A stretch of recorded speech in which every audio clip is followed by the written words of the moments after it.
Christianity is on the decline in Europe, and something else is starting to take its place. Muslims will soon outnumber practicing Christians in Europe. That's what the Justice Minister of Belgium told a committee of the European Parliament. He explained it is not because there are too many Muslims, rather, there are generally fewer practicing Christians. And the country's deputy prime minister added, quote, "The worst thing we can do is to make an enemy of Islam." The FBI says this man admitted to intentionally spraying a liquid mixture of mice poison, hand cleaner, and water on produce sections of at least 3 stores in the Ann Arbor area.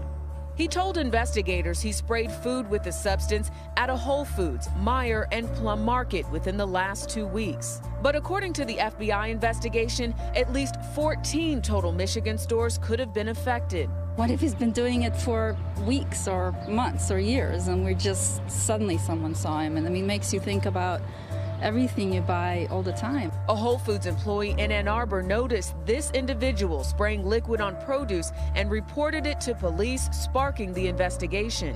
In a statement to the Ann Arbor News, a Whole Foods spokesperson said, out of an abundance of caution, all salad and hot food bars were immediately closed down at the store. All food was thrown out, and the store team thoroughly cleaned and sanitized all food stations, equipment, and serving utensils before restocking with fresh items.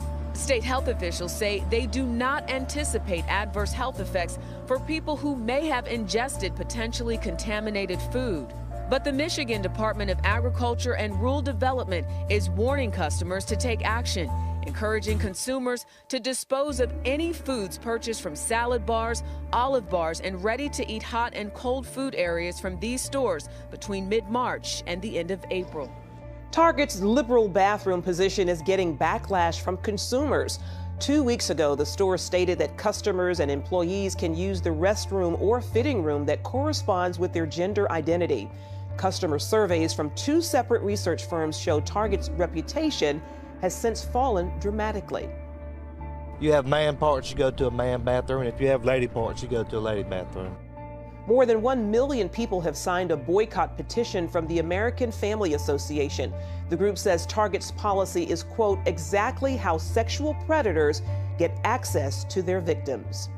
We are learning more about a sting operation that thwarted a plot to attack a Jewish synagogue in Aventura, Florida. James Medina allegedly approached the synagogue Friday with what he thought was a bomb, but members of the South Florida Joint Terrorism Task Force swooped in to arrest him. He appeared in court on Monday and was charged with attempting to use a weapon of mass destruction.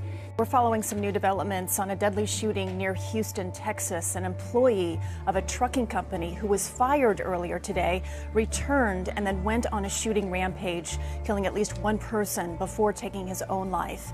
This is in the town of Katy, just west of Houston. We know at least 1 other person was injured. 2 nearby schools were on lockdown after the incident. No word on the names of the victims or the shooter. Hillary Clinton may be forced to testify under oath about her use of a private email server during her time as Secretary of State. A federal judge on Wednesday granted limited discovery to a watchdog group in one of its lawsuits against the State Department.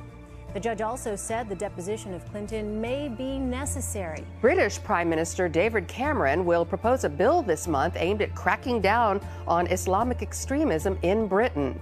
Cameron plans to announce the bill in the Queen's speech later this month. The measure would ban Islamic extremism groups from operating in Britain and would launch an investigation into Sharia courts. The bill would also extend vetting rules for employers to ensure radical Muslims are not employed or work with children and other vulnerable groups. Cameron says fighting extremism head-on is, quote, the struggle of our generation. When protesters stormed the Bay Area hotel where Donald Trump was speaking Friday, they burned an American flag and an effigy of the candidate. The night before in Costa Mesa, California, protesters swarmed the parking lot of a Trump rally. They waved Mexican flags in protest to his immigration policy and became violent, blocking traffic, smashing police cars, even bloodying one Trump supporter. This morning, the candidate said in a tweet that protesters in California were thugs and criminals. I think things are going to get worse. Luis Serrano is an organizer with the California Immigration Youth Justice Alliance. Members of the group were at the Costa Mesa protest, but Serrano says they did not take part in the violence. I don't condone those actions, but I do think that we have to look deeper into the root causes of things. When people burn flags, jump on police cars, what does that do to the cause? We need to ask questions on why that's happening. There's a lot of racism going on, and this is the reaction we're getting from that. You have a lot of frustration and anger. The question is, can that frustration and anger be expressed in a way that's constructive? USC law professor Jody Armour says when protesters turn violent, it can become a distraction from their message. We have to kind of strike a balance between recognizing that a riot may be the language of the unheard, as MLK said, on the one hand, but it may also be self-destructive and self-defeating. But Serrano says as long as Trump continues to instigate, the unrest will continue to grow. I think people are going to get more frustrated, people are going to keep coming out, and people are going to keep showing up and reacting in ways that are unpredictable. And that may be the only certainty leading up to the California primary in June. As the flood of illegals surges over the southern border, President Obama is going for broke, literally. CNS News reports that since the budget deal was signed in November of 2015, in just 6 months, Obama has added another $1 trillion to our national debt, bringing it to a monstrous $19 trillion. While more taxpayer money is thrown at the Immigrations and Customs Enforcement deportation budget, deportations themselves have decreased by nearly 43%. Breitbart reports, according to a recent chart from the Senate Subcommittee on Immigration and National Interest, ICE removed nearly 43% fewer total aliens from the United States in the fiscal year of 2015 than it did in the fiscal year of 2012, and nearly 62% fewer aliens from the interior of the United States. Ironically, as the number of deportations the Obama administration carried out tumbled, its budget for removals and detention continued to grow.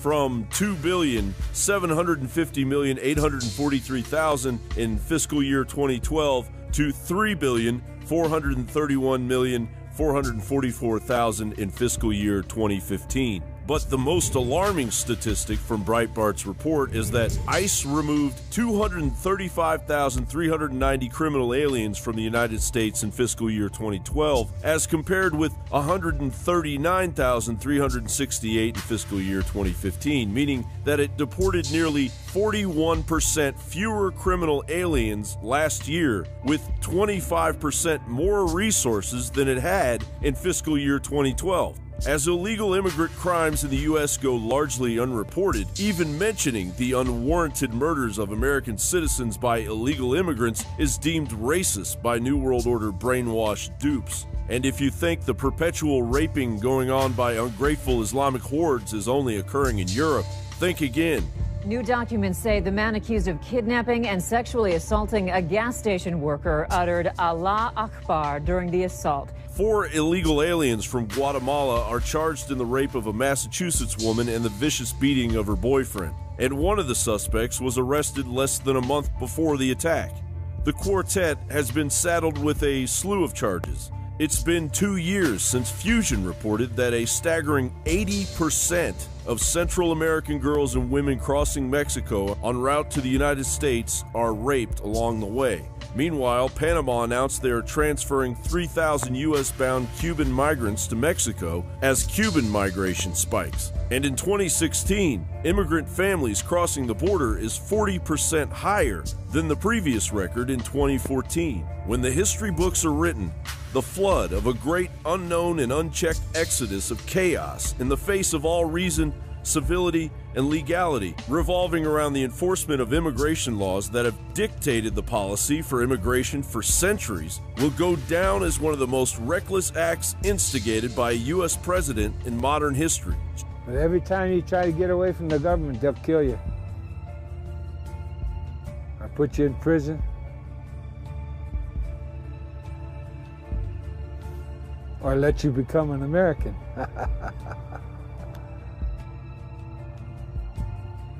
If you catch my drift. Because you're the new Indian. You're the new American Indian. Congratulations. Welcome to the club.